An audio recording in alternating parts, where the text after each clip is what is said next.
आज मैं आप लोगों से बात करूंगी। क्या आप जानते हैं कि हमारे शरीर में जो प्रॉब्लम आती है वो किन के कारण आती है? क्या चीज़ें हैं जो कि बैलेंस नहीं होती हैं तो हमें प्रॉब्लम्स आती हैं? तो आज मैं आपको बताऊंगी कि हमारी बॉडी जो इम्बैलेंस होती है वो 3 चीज़ें हैं: वात, पित्त और कफ। अगर वात, पित्त और कफ अगर आपका बैलेंस नहीं है तो कहीं न कहीं आपको हेल्थ में कुछ न कुछ प्रॉब्लम्स आती ही आती हैं।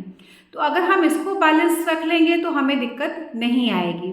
लेकिन बहुत से लोग ऐसे भी हैं जिनके शरीर में ये तीनों दोष होते हैं, वो लगातार बीमार रहते हैं, वो ठीक नहीं हो पाते हैं, काफ़ी एफर्ट्स के बाद भी उनको रिजल्ट नहीं देखने को मिलता है। तो मैं आपको बता दूं कि न्यूरोलॉजी के ज़रिए भी हम इन चीज़ों को डायग्नोज कर सकते हैं। अगर आपकी बॉडी में कोई भी प्रॉब्लम है तो आपका जो डेट ऑफ बर्थ है वो आपको बहुत कुछ बताता है आपके बारे में, आपके हेल्थ के बारे में भी। अब जैसे मैं बात करूं, 1 से हमारे 9 नंबर है, 1 से 9 नंबर के बीच में 1 to 9 में जितने भी नंबर आएंगे सबके अलग अलग दोष को रिप्रेजेंट करते हैं वो। तो अगर आप में वो दोष है, अगर आप उनको ठीक करना चाहते हैं तो अगर आपको पता होगा तभी तो आप कर पाएंगे। तो आज मैं आपको बताऊंगी कौन सा नंबर है जो किस दोष को रिप्रेजेंट करता है।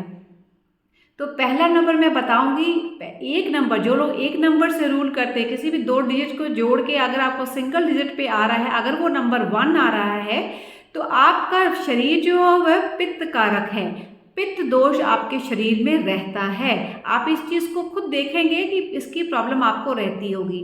हो सकता है अगर आप अपने हेल्थ का बहुत ध्यान रखते हैं तो उसका इफेक्ट आपको कम देखने को मिलता है, लेकिन है आपका शरीर, इस चीज़ का ज़रूर ध्यान दीजिएगा। अगर आप 2 नंबर से रूल करते हैं तो आपका शरीर कफ कारक है, आपके शरीर में कफ की प्रधानता ज़्यादा है, आपको ठंडी चीज़ों से जल्दी प्रॉब्लम आती होगी, जल्दी आपको कफ की प्रॉब्लम आ जाती होगी, आप इन चीज़ों से रिलेट कर पाएंगे। 3 नंबर है, 3 नंबर भी कफ का कारक है, आपके शरीर कफ कारक है। और अगर मैं 4 नंबर का कहूँगी तो 4 नंबर जो है वो वात का कारक है, 5 नंबर भी वात का कारक है, 6 नंबर कफ का कारक है, 7 नंबर भी कफ का कारक है, 8 नंबर वात का कारक है, 9 नंबर पित्त का कारक है। तो ये नंबर मैंने आपको इंडिविजुअली एक एक बताए हैं कि सबके बर्थ नंबर से किन किन चीज़ों का दोष आपके शरीर में देखने को मिलेगा।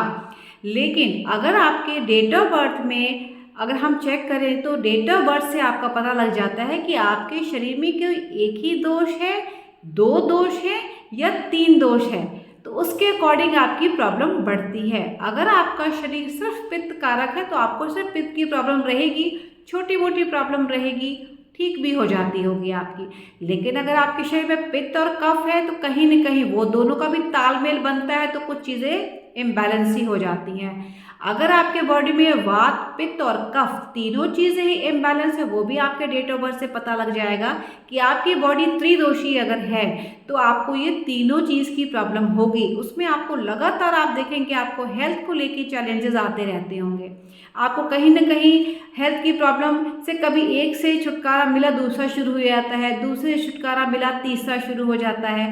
तो ये चीज़ें आपके साथ लगी रहती हैं। तो न्यूमरोलॉजी के ज़रिए हम आपको ये भी बता पाते हैं कि आपकी हेल्थ में किन किन चीज़ों का इफ़ेक्ट है, किन किन चीज़ों के किस किन बीमारियों का भी आप पे अटैक होने के चांसेस हैं। तो इन चीज़ों को हम आपके डेट ऑफ बर्थ से क्लियर बता देते हैं। जिन लोगों को ये पता लग जाता है तो एटलीस्ट वो लोग अपना आगे ध्यान रख सकते हैं कि हाँ, इस टाइम पे, इस दौरान ये टाइम पीरियड मेरा आएगा तो मुझे इन चीज़ों का ध्यान रखना है।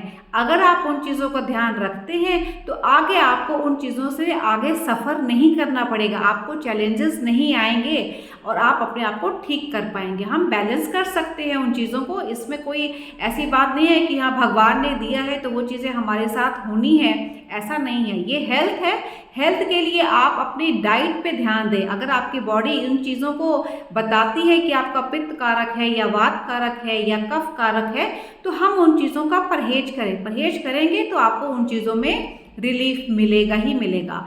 लेकिन कभी होता है हमारे जो न्यूमरोलॉजी के अकॉर्डिंग कुछ साल हमारे ऐसे आते हैं जो हमारे हेल्थ को एक अच्छा और बुरा भी इम्पैक्ट दे जाते हैं, तो हमें उस टाइम पे खास इन चीज़ों का ही ध्यान रखना चाहिए। अगर आप इन चीज़ों का ध्यान रखते हैं तो आपको हेल्थ में चैलेंजेस कम देखने को मिलेंगे। अभी तक के लिए ही इतना ही मेडिकल न्यूमरोलॉजी के थ्रू। आप लोग के अगले टॉपिक है, फिर आप लोगों से किसी नए टॉपिक चीज़ पे बात करूँगी। तब तक के लिए धन्यवाद।